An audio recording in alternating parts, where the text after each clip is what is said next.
Hello and welcome. My name is Douglas MacGregor and these are my lessons for advanced solo guitar. Today we're going to be looking at the tremolo technique. We're going to be looking at the classical technique and the flamenco technique, looking at some tips and tricks of how to play these both well. We're going to look at a couple of pieces that use this technique, and after we're going to move on and look at how we can use these techniques creatively in our own composition and playing. Now the classical technique is a 4-stroke technique. 1, 2, 3, 4, and then it repeats. So usually your thumb is going to be playing an arpeggio of some chord, and then the rest of your fingers are going to be playing 3 notes on 1 string. Usually the E string, but it could be the B string as well. There's no reason why it can't be other strings either. So 1, 2, 3, 4, 1, 2, 3, 4, 1, 2, 3, 4, 1, 2, 3, 4, 1, 2, 3, 4, 1, 2, 3, 4, like that.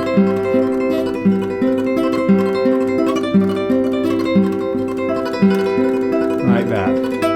Okay, well the flamenco technique on the other hand is a 5-stroke technique. So you're going to be playing 1, 2, 3, 4, 5. Okay, so 2, 3. So we've got 1, 2, 3, 4, 5, 1, 2, 3, 4, 5, 1, 2, 3, 4, 5, 1, 2, 3, 4, 5, 1, 2, 3, 4, 5, 1, 2, 3, 4, 5. Sped up.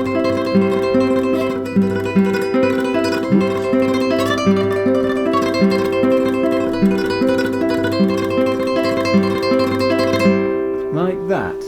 So it's an odd technique, and it's not an even number.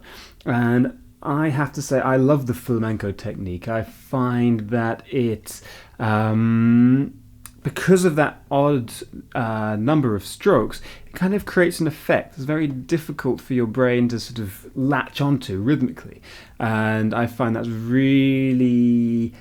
can be used really powerfully in composition. But there are horses for courses, and the classical technique's also a great technique. So we compare the two techniques. You got the classical, and then the flamenco. Classical,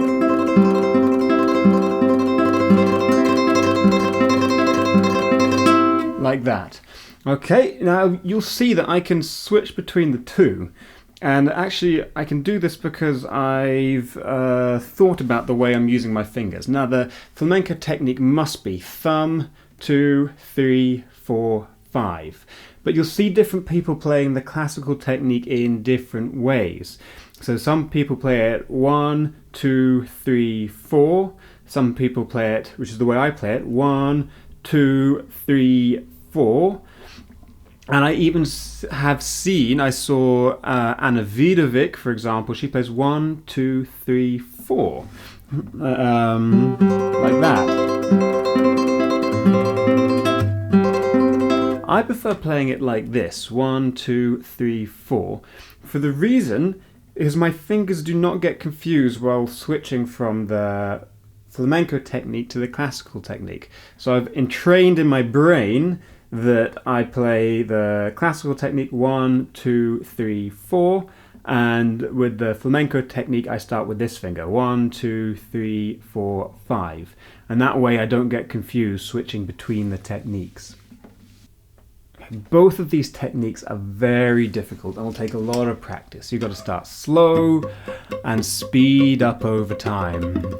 The flamenco technique is even more difficult, I think, because it's a 5-stroke technique and your brain doesn't cotton on to 5s as well as it does 4s.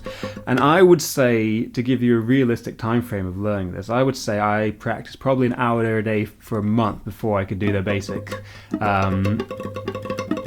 technique where I was happy just going like this. And I would say it took me a year to play at a level where I was happy, where I could go get the dynamics, go loud and then go quiet, and even give it a bit of lilt if you want it, and just where you can use it expressively. So when you're playing a piece you can bring certain elements of it out and push the piece on, or bring it back and hold it back, and that's really where you want to be, to have complete control of it so you can be expressive. there are tons of great YouTube videos out there which really focus on the basic technique, which I'm not going to focus on here. I'm going to try and move past that and move on to the next stage. But you will notice a couple of things: hand position. Flamenco players, if you look at Paco de Lucia, he's often playing the flamenco technique up here, get a very trebly flamenco sound, and the classical players will more play it over the sound hole to get a rounder, fuller sound. Now let's have a look at a couple of classical pieces which use the tremolo technique. The composer Barrios is a good place to start. He was a fantastic guitar composer, and whether you're a classical player or not, you can learn a lot from Barrios. He wrote 2 pieces that I know of that use this tremolo technique. If you'll excuse the pronunciation, the first one is called Sueño en la Floresta, which means dream in the forest, and the second one, which we'll have a look at here, is called, wait for it, Una Limosna por el Amor de Dios, which translates as an alms for the love of God. The story is that this was one of the last pieces, I think the last piece that Barrios wrote, and the story is that an old lady knocked at his door begging, asking for an alms for the love of God, and Barrios was so taken by this, he was inspired to write this piece. It was something like...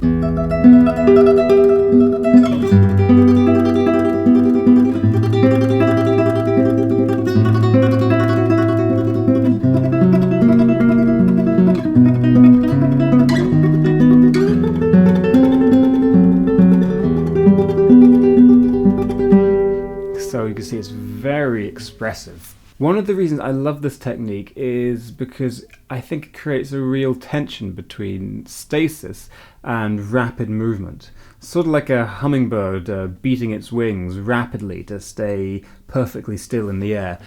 And I think you get that as if you listen to the melody, for example, the piece is moving chordally very slowly and melodically very slowly, but yet you've got this rapid...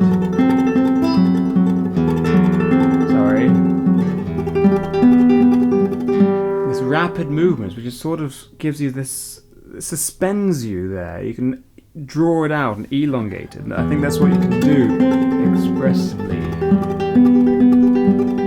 And you can really get this feeling of being held, and I think this is why the romantic composers like using this technique so much, because I think it's expressive of desire and longing and sort of Weltschmerz. Now let's take a look at the flamenco technique. I am not a flamenco guitar player, but I do like culturally appropriating their techniques and using them in my own composition and passing them off as my own. If you want to hear someone playing the flamenco technique flawlessly, brilliantly and incredibly powerfully, look no further than Paco de Lucia. Apart from showing you how amazing this and powerful this technique can be, I find that Paco de Lucia is a wonderful salve for the ego. If ever you think you're becoming a good guitar player, you just need to look at Paco de Lucia and you're put back in your box, and I think that's the best place for us guitar players to be. So, this technique, he's got 2 songs, pronunciation again, which I'd recommend listening to, which are both in, I've put a link to below. And the first one is Tarantas, and the second one, which is my favourite, is called, pronunciation, Reflejo de Luna, which means reflections of the moon. I haven't really learned this piece, so I would encourage you to click on the link. The second piece I want to look at is perhaps my favourite use of the tremolo technique. It's a piece by Nino Ricciardo, and it's called Fantasia Minera. I actually just came across this piece completely randomly, probably by YouTube algorithm. And the first section of the piece is these flamenco fireworks, incredibly powerful flamenco playing. And then in the middle, after about 2 minutes, 2 minutes 30 or something like that, it breaks down, and this incredibly beautiful, fragile and delicate section just appears. And it's the contrast between the two, but also it's verging on expressing vulnerability, I would say. I'll try and give it a go. I haven't got it down 100%, but you know, it goes.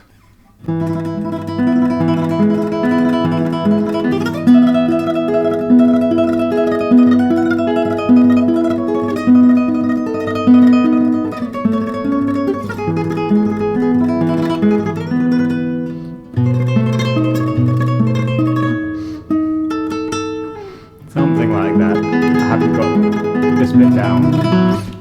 So it's just a wonderful, expressive example of this technique. And I think for me, it's because it's in that 5 pattern, it kind of creates an effect on your ear that feels less stable. And that's really, I think, why you get this feeling of fragility. If I play it in the classical way,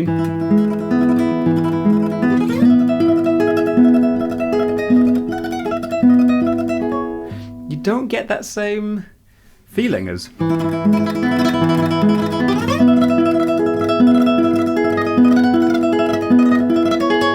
So what you can see if you start to try and look at these pieces a little bit with an eye towards how we can use them creatively in our own writing, we can see that this flamenco technique really can give us a very powerful example of it, like we can see at Paco de Lucía. And on the other hand, like this piece, you can really express something very vulnerable and fragile. Where the classical technique, which is a little bit more stable, is very good for these sort of highly expressive romantic pieces. So in the next video, we'll be looking at these techniques and how we can use them creatively to develop our own playing and composition, sort of looking at how we can extend these techniques or deconstruct them. So please click on that video, which will probably be there, maybe it'll be there, and please do the liking and the subscribing, which you can probably do here or here, and see you in the next video.